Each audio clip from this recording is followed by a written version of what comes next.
इस्लामाबाद से तीनों अरकान कौमी असम्बली ने इलेक्शन ट्रिब्यूनल पर अदम एतमाद कर दिया। नून लीग के डॉक्टर तारिक फजल चौधरी, अंजुम अकील और राजा खुर्रम नवाज ने ट्रिब्यूनल की तब्दीली के लिए इलेक्शन कमीशन में दरख्वास्त दायर की। इस्तदा की कि खदशा है कि इंसाफ नहीं मिलेगा क्योंकि मौजूदा ट्रिब्यूनल से मुतमईन नहीं। इस्लामाबाद हाई कोर्ट के जस्टिस तारिक महमूद जहांगीरी पर मुश्तमिल इलेक्शन ट्रिब्यूनल समाअत कर रहा है।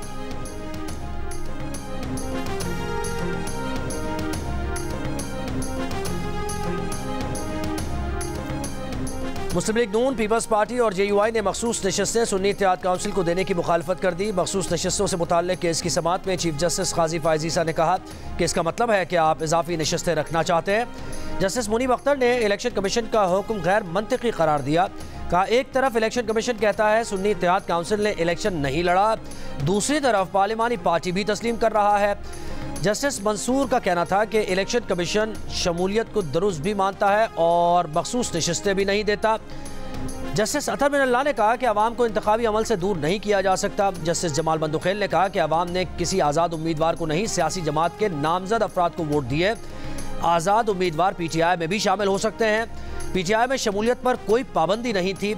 जजेस के सवालात पर चीफ जस्टिस ने सुन्नी इत्तेहाद काउंसिल के वकील फैसल सिद्दीकी को जवाब देने से रोक दिया और कहा कि फैसल सिद्दीकी, हम आपको सुनने बैठे हैं। जस्टिस मुनीब अख्तर ने कहा कि यह गैर जिम्मेदाराना बयान है। समाअत कल तक मुलतवी।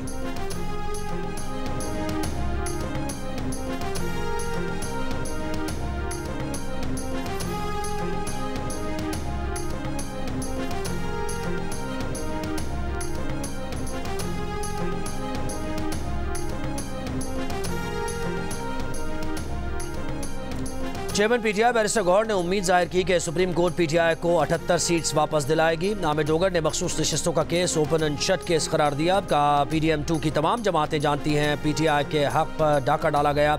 सेनेटर फैसल बोले, मैंडेट के हिसाब से तमाम जमातों को मखसूस नशस्तें मिलनी चाहिए।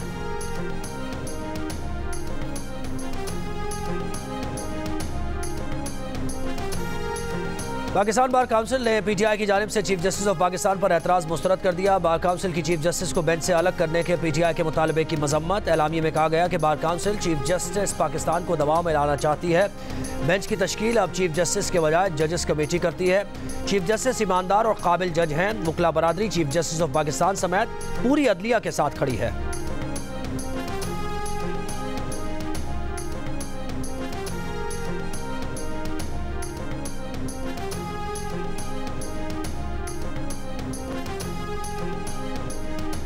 वफाकी वज़ीर इत्तलात अता तारड़ कहते हैं कि मुल्क में कारोबार बहाल हो रहा है, बाहर से सरमायाकारी आ रही है, मुल्क डिफ़ॉल्ट करने की बातें करने वालों को मजबूत मईशत बर्दाश्त नहीं हो रही। मुल्क में सरमायाकारी रोकने के लिए ट्वीट करने वाले अपने ट्वीट से इनकार कर रहे हैं। PTI की पूरी जमात में कौल फेल का तजाद है। PTI के अंदर इख्तलाफात हैं। सब जानते हैं कि 9 मई के हमले क्यों कराए गए।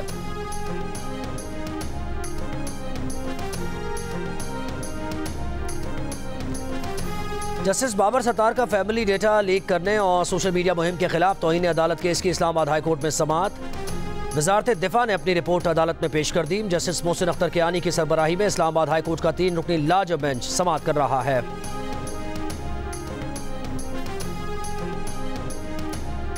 साइफर केस में बानी PTI और शाह महमूद कुरैशी की अपील पर इस्लामाबाद हाई कोर्ट में समाअत। FIA प्रोसिक्यूटर की अदम हाजिरी पर अदालत बरहम।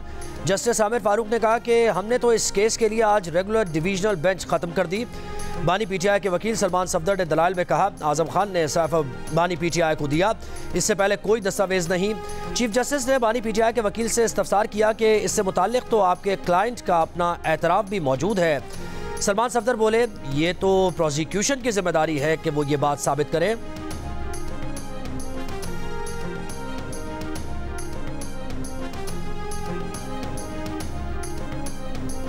साइफर केस से मुताल्लिक आम खबर यह कि बानी PTI और शाह महमूद कुरैशी को बरी कर दिया गया है। आम खबर है साइफर केस से मुताल्लिक खबर यह है कि शाह महमूद कुरैशी और बानी PTI को बरी कर दिया गया है।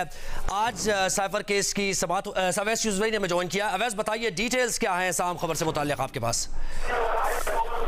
जी, इस्लामाबाद हाई कोर्ट ये फैसला सुनाया है और साइफर केस में बानी PTI और शाह महमूद कुरैशी को बरी कर दिया है। ट्रायल कोर्ट की जानिब से सुनाई गई 10 साल कैद की सजा का फैसला कलअदम करार दे दिया है। इस्लामाबाद हाई कोर्ट के चीफ जस्टिस आमिर फारूक और जस्टिस लिया गुल हसन और पर मुश्तमिल 2 रुकनी स्पेशल डिवीजन बेंच ने ये फैसला जुबानी फैसला अब से कुछ देर कम सुनाया है, जिसका तहरीरी फैसला बाद में जारी किया जाएगा, जिसमें वजूहात बताई जाएंगी कि किन वजूहात पर जो बानी पीटीआई और शाह महमूद कुरैशी है उन्हें बरी किया गया है।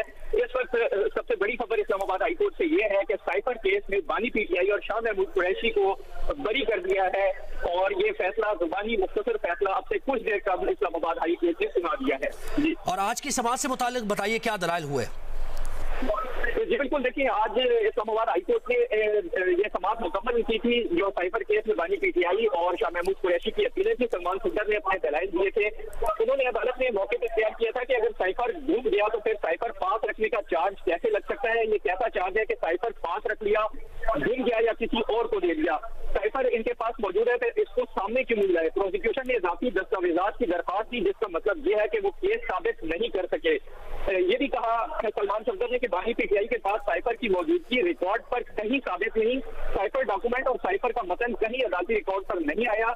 उन्होंने कहा कि साइफर नहीं दे रहे मगर सजा दे रहे हैं। उनका ये भी कहना था कि एफआईए प्रोसिक्यूटर रिजवान अब्बासी ने साइफर देने से साफ इनकार किया था। ना ही ट्रायल कोर्ट, ना ही इस्लामाबाद हाई कोर्ट और फिर सुप्रीम कोर्ट में साइफर दिया गया। मगर हामिद अली शाह जब स्पेशल प्रोसिक्यूटर अपीलों की स्टेज पर अदालत में आए तो उन्होंने कहा कि साइफर इस कोर्ट को दिखाया जा सकता है अगर कोर्ट मांगे। उनका ये कहना था कि लापरवाही की हद तक चार्ज बानी पीटीआई पर अप्लाई ही नहीं करता क्योंकि ये चार्ज आजम खान पर बनता था। उन्होंने कहा कि उनका अपना बयान है एफआईए के अंदाज के वक्त 9 कॉपीज जो है एफआईआर जब दायर हुई, दर्ज हुई तो उस वक्त 9 कॉपीज साइफर की वापस नहीं आई थी मगर उनके खिलाफ कोई कार्रवाई नहीं की गई, जबकि जो एफआईआर काटी गई वो सिर्फ बानी पीटीआई और शाह महमूद कुरैशी के खिलाफ काटी गई। सलमान सफदर ने आज अपने जो दलाइल मुकम्मल किए उसमें उनका ये कहना था कि साइफर गुम जानी की इतला कर दी गई थी मगर जब नितला कर दिया गया था तो बुक रूल्स के मुताबिक उन्होंने एक इंक्वायरी बिठानी थी, वो इंक्वायरी नहीं की गई, उस प्रोसीजर को फॉलो नहीं किया गया।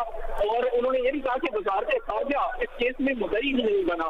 उन्होंने लाहौर हाई कोर्ट के फैसले का हवाला दिया और कहा कि मामूली लापरवाही से क्रिमिनल एक्ट साबित नहीं होता। ऑडियो वीडियो सबूत लाने के हवाले से जज अरशद मलिक का सुप्रीम कोर्ट का फैसला अहम है। सुप्रीम कोर्ट ने ऑडियो वीडियो बतौर शहादत लाने के पैरामीटर्स बताए हैं। उन्होंने कहा कि प्रोसिक्यूशन ने यह कहा कि ओवरऑल सबसे ताल्लुकात खराब हो गए।